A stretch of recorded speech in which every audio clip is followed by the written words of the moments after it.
नहीं नहीं मेम साहब, मैंने नहीं तोड़ा, मैं तो सिर्फ झाड़ू लगा रहा था। पता नहीं क्या हुआ, ये लैंप अपने आप कैसे गिर गया पता ही नहीं। तो तेरे कहने का मतलब क्या है बुड्ढे कि ये स्टैचू अपने आप टूट गया? देख, ज्यादा ना झूठ बोलने की जरूरत नहीं है। क्या हो गया भाभी? ये स्टैचू कैसे टूटा? अरे ये रामू काका है ना, इसी से कोई काम ठीक से नहीं होता, तोड़ दिया इतना महंगा स्टैचू। क्या रामू काका, तुम्हें पता भी है ये स्टैचू 10,000 रुपए का था। अगर भैया को पता लगा तो पता है कितना गुस्सा करेंगे। छोटे साहब आप मेरी बात पर यकीन करो, मैंने नहीं तोड़ा, पता नहीं ये अपने आप कैसे गिर गया। सारा सच तेरे सामने है, उसके बाद भी झूठ बोलते हुए शर्म नहीं आ रही? अब जो गलती की है ना, शांति से उसकी भरपाई भी कर। हाँ सही बात है, अब तू चुपचाप हमें इस स्टैचू के 10,000 रुपए दे दे। छोटे साहब मैं इतने पैसे कहाँ से दूंगा, मेरी तो इतनी कमाई नहीं है।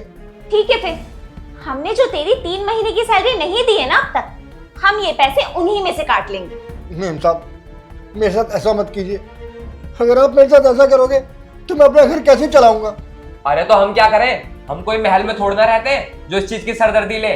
और हाँ, अगर तुझे अपने 3 महीने की सैलरी चाहिए तो चुपचाप हमें हमारे 10,000 रुपए दे दे, उससे पहले काम पहनने की कोई जरूरत नहीं है। चल निकल यहाँ से।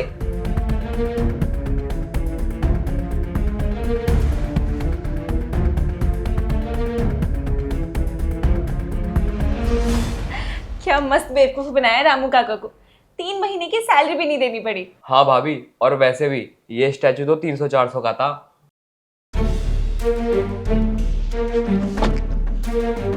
कहाँ जा रहे हो रामू काका? आज घर पे काम नहीं करना क्या? साहब बड़ी मालकिन और छोटे साहब ने मुझे काम से निकाल दिया। पर क्यों? साहब पता नहीं कैसे, वो आपके लैंप पर 10,000 रुपये का जो स्टैचू रखा था ना, मुझसे गिरकर टूट गया। क्या 10,000 का स्टैचू? लेकिन हमारे पास तो कोई इतना महंगा स्टैचू है ही नहीं। लेकिन साहब बड़ी मेम साहब और छोटे साहब ने यही कहा कि वो 10,000 रुपये का स्टैचू है, जब तक तू उसकी भरपाई नहीं करेगा हम तुझे तेरी 3 महीने की सैलरी नहीं देंगे। अरे लेकिन रामू काका, मैं हर महीने आपकी सैलरी शिवानी को दे देता था। पर साहब मुझे तो कोई सैलरी नहीं मिली 3 महीने से। ये सब क्या चल रहा है? रामू काका आप चलो मेरे साथ।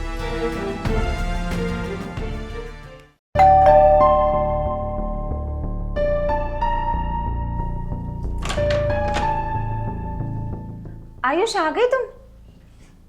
छोटे, हाँ भैया। तुम दोनों मुझे बताओगे ऐसा कौन सा स्टैचू है हमारे घर में जो इतना महंगा है कि मुझे ही नहीं पता? चलो कोई बात नहीं। शिवानी तुम मुझे ये बताओ कि तुमने रामू काका की 3 महीने की सैलरी क्यों नहीं दी?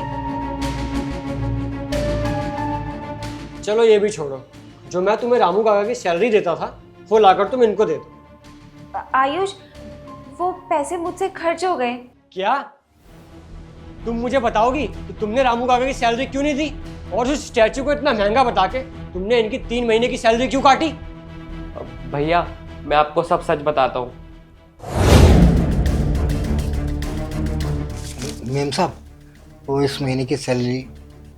रामू काका, आयुष का ना अभी थोड़ा काम नहीं चल रहा ठीक से, तो थोड़ा रुक जाइए, अगले महीने ले लेना।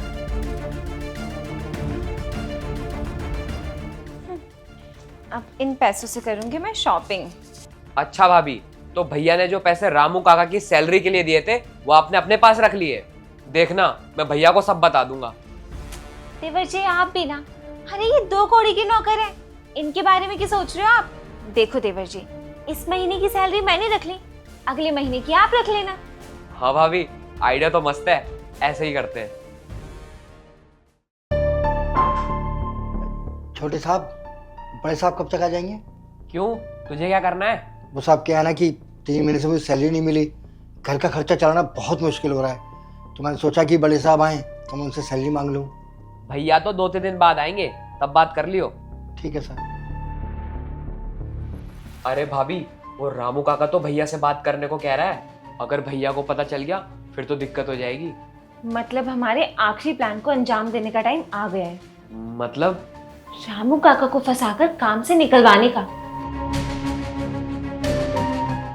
आप मेरी बात सुनो ध्यान से। जब कल रामू काका सुबह झाड़ू लगा रहे होंगे तो हम लैंप में ना रस्सी बांध देंगे, और जैसे ही वो लैंप के पास होंगे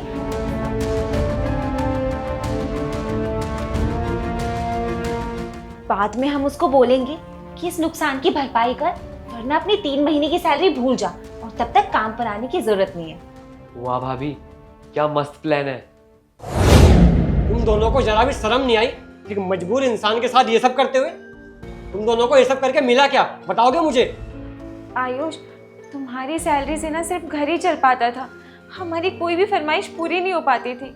इसलिए मैंने सोचा कि मैं रामू काका के पैसों में से ना खुद के शॉपिंग के लिए भी पैसे निकाल लिया करूँ। किसी गरीब के पैसे मार के अगर तुम लोग अपने शौक पूरे करोगे ना, तो देखना भगवान एक दिन ऐसा दिन लाएगा कि रोटी भी नसीब नहीं होगी। अरे शौक तुम्हारे, खर्चे तुम्हारे, उसमें इस बेचारे गरीब की क्या गलती? अरे तुम लोग घर में चैन से बैठ के खा पी तो रहे हो, तुम्हारे पास खुद का घर है, सारे ऐसो आराम है, लेकिन इस गरीब के बारे में सोचा कि वो अपना गुजारा कैसे कर रहा होगा, कैसे अपना घर चला रहा होगा? अरे शर्म आनी चाहिए तुम दोनों को। रामू काका, इनकी तरफ से मैं आपसे माफ़ी मांगता हूँ। आपकी जितनी भी सैलरी बाकी है ना, मैं कल लाके आपको दे दूंगा, बस आप काम छोड़ के मत जाइए।